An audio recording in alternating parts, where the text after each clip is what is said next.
حضرت دحیہ کلبی رضی اللہ تعالی عنہ نہایت خوبصورت تھے۔ تفسیر نگار لکھتے ہیں کہ آپ کا حسن اس قدر تھا کہ عرب کی عورتیں دروازوں کے پیچھے کھڑے ہو کر یعنی چھپ کر حضرت دحیہ کلبی رضی اللہ تعالی عنہ کو دیکھا کرتی تھی، لیکن اس وقت آپ مسلمان نہیں ہوئے تھے۔ ایک دن سرور کونین تاجدار مدینہ حضرت محمد مصطفیٰ صلی اللہ علیہ وسلم کی نظر حضرت دحیہ کلبی پر پڑی۔ آپ صلی اللہ علیہ وسلم نے حضرت دحیہ کلبی کے چہرے کو دیکھا کہ اتنا حسین نوجوان ہے۔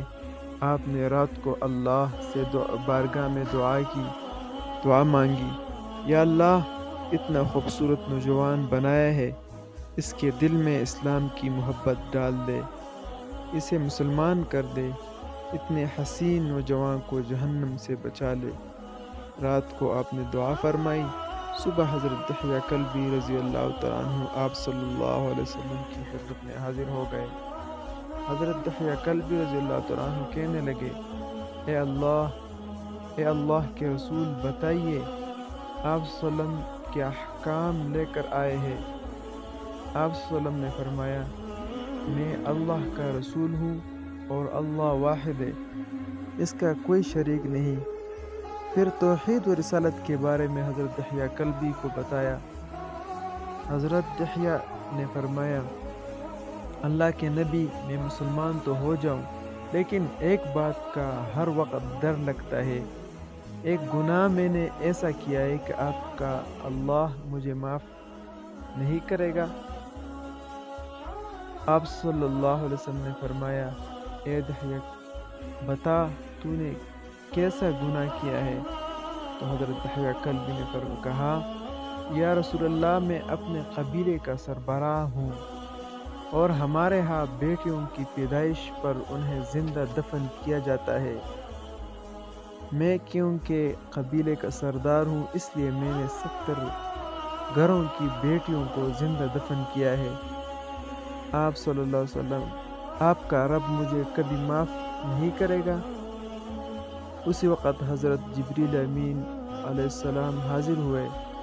یا رسول اللہ صلی اللہ علیہ وسلم، اللہ سلام کہتا ہے اور فرماتا ہے کہ اسے کہیے اب تک جو ہو گیا وہ ہو گیا، اس کے بعد ایسا گناہ کبھی نہ کرنا، ہم نے معاف کر دیا۔ حضرت دحیہ آپ کی زبان سے یہ بات سن کر رونے لگے۔ آپ صلی اللہ علیہ وسلم نے فرمایا، دحیہ اب کیا ہوا، کیوں روتے ہو؟ حضرت دحیہ کلبی کہنے لگے، یا رسول اللہ، میرا ایک گناہ اور بھی ہے جسے آپ کا رب کبھی معاف نہیں کرے گا۔ آپ صلی اللہ علیہ وسلم نے فرمایا، دحیہ کیسا گناہ بتاؤ؟ حضرت دحیہ کلبی نے فرمانے لگے، یا رسول اللہ، میری بیوی حاملہ تھی اور مجھے کسی کام کی غرض سے دوسرے ملک جانا تھا۔ میں نے جاتے ہوئے بیوی کو کہا، اگر بیٹا ہوا تو اس کی پرورش کرنا، اگر بیٹی ہوئی تو اسے زندہ دفن کر دینا۔ دحیہ روتے جا رہے ہیں اور واقعہ سناتے جا رہے ہیں۔ میں واپس بہت عرصہ بعد گھر میں آیا تو میں نے دروازے پر دستک دی، اتنے میں ایک چھوٹی سی بچی نے دروازہ کھولا اور پوچھا، کون؟ میں نے کہا، تم کون؟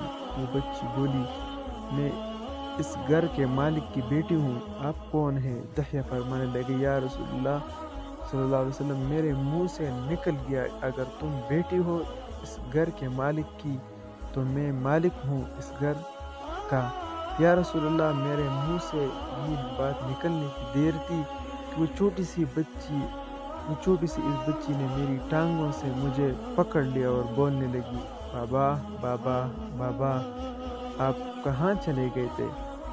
بابا، میں کس دن سے آپ کا انتظار کر رہی ہوں۔ حضرت دحیہ کلبی روتے جا رہے ہیں اور فرماتے ہیں، اے اللہ کے نبی، میں نے بیٹی کو دکھا دیا اور جا کر بیوی سے پوچھا، یہ بچی کون ہے؟ بیوی رونے لگ گئی اور کہنے لگی، دحیہ یہ تمہاری بیٹی ہے۔ یا رسول اللہ، مجھے ذرا ترس نہ آیا، میں نے سوچا میں قبیلے کا سردار ہوں، اگر اپنی بیٹی کو دفن نہ کیا تو لوگ کہیں گے ہماری بیٹیوں کو دفن کرتا ہے اور اپنی بیٹی سے پیار کرتا ہے۔ حضرت دحیہ کی آنکھوں سے اشک زار و قطار نکلنے لگے۔ یا رسول اللہ، وہ بچی بہت خوبصورت تھی، بہت حسین تھی، میرا دل کر رہا تھا کہ اسے سینے سے لگا لوں۔ پھر سوچتا تھا کہیں لوگ بعد میں یہ باتیں نہ کہیں کہ اپنی بیٹی کی باری آئی تو اسے زندہ دفن کیوں نہیں کیا۔ میں گھر سے بیٹی کو تیار کروا کر نکلا تو بیوی نے میرے پاؤں پکڑ لیے۔ دحیہ نہ مارنا اسے، دحیہ یہ تمہاری بیٹی ہے، ماں تو آخر ماں ہوتی ہے۔ میں نے بیوی کو پیچھے دھکا دیا اور بچی کو لے کر چل پڑا۔ رستے میں میری بیٹی نے کہا، بابا مجھے نانی کے گھر لے کر جا رہے ہو؟ بابا کیا مجھے کھلونے لے کر دینے جا رہے ہو؟ بابا ہم کہاں جا رہے ہیں؟ دحیہ کل بھی روتے جا رہے اور واقعہ سناتے جا رہے۔ یا رسول اللہ، میں بچی کے سوالوں کا جواب ہی نہیں دیتا تھا۔ وہ پوچھتی جا رہی ہے، بابا کدھر چلے گئے تھے؟ کبھی میرا منہ چومتی ہے، کبھی بازو کی گردن گرد لیتی ہے، لیکن میں کچھ نہیں بولتا۔ ایک مقام پر جا کر میں نے اسے بٹھا دیا اور وہ خود اس کی قبر گود میں لگ گیا۔ آقا کریم صلی اللہ علیہ وسلم دحیہ کی زبان سے واقعہ سنتے جا رہے اور روتے جا رہے۔ میری بیٹی نے جب دیکھا کہ میرا بابا دھوپ میں سخت کام کر رہا ہے تو اٹھ کر میرے پاس آئی۔ اپنے گلے میں جو چھوٹا سا دوپٹہ تھا وہ اتار کر میرے چہرے سے ریت صاف کرتے ہوئے کہتی ہے، بابا دھوپ میں کیوں کام کر رہے ہو؟ چاؤ میں آ جاؤ۔ بابا یہ کیوں کھود رہے ہیں اس جگہ؟ بابا گرمی ہے، چاؤ میں آ جائے۔ اور ساتھ ساتھ میرا سینہ اور مٹی صاف کرتی جا رہی ہے، لیکن مجھے ترس نہ آیا۔ آخر جب قبر کھود لی تو میری بیٹی پاس آئی، میں نے دھکا دے دیا اور وہ قبر میں گر گئی اور وہ ریت ڈالنے لگ گیا۔ بچی ریت میں سے روتی ہوئی اپنی چھوٹی چھوٹی ہاتھ میرے سامنے جوڑ کر کہنے لگی، بابا میں نہیں لیتی کھلونے، بابا میں نہیں جاتی نانی کے گھر، بابا میری شکل پسند نہیں آئی تو میں کبھی نہیں آتی آپ کے سامنے، بابا مجھے ایسے نہ مارے۔ یا رسول اللہ صلی اللہ علیہ وسلم، میں ریت ڈالتا گیا، مجھے اس کی باتیں سن کر بھی ترس نہیں آیا۔ میری بیٹی پر جب مٹی مکمل ہو گئی، اس کا اثر رہ گیا تو میری بیٹی نے میری طرف سے توجہ ختم کی اور بولی، اے میرے مالک، میں نے سنا ہے تیرا ایک نبی آئے گا جو بیٹیوں کو عزت دے گا، جو بیٹیوں کی عزت بچائے گا۔ اے اللہ وہ نبی بھیج دے، بیٹیاں مر رہی ہیں۔ پھر میں نے اسے ریت میں دفنا دیا۔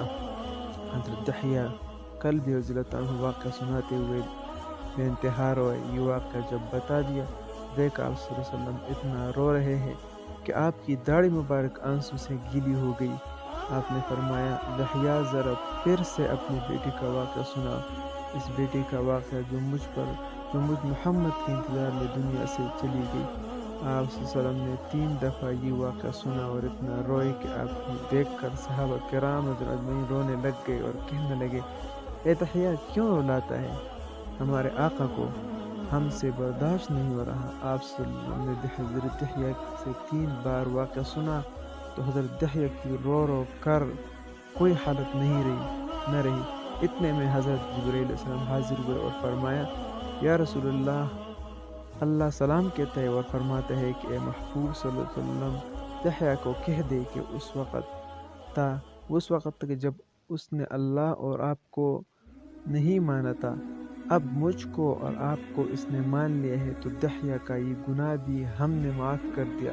اس کے بعد آپ صلی اللہ علیہ وسلم نے فرمایا، جس نے 2 بیٹیوں کی کفالت کی، انہیں بڑا کیا، ان کے فرائض ادا کیے، وہ قیامت کے دن میرے ساتھ اس طرح ہوگا جس طرح شہادت کی اور 7 والی انگلی کے آپس میں ہے۔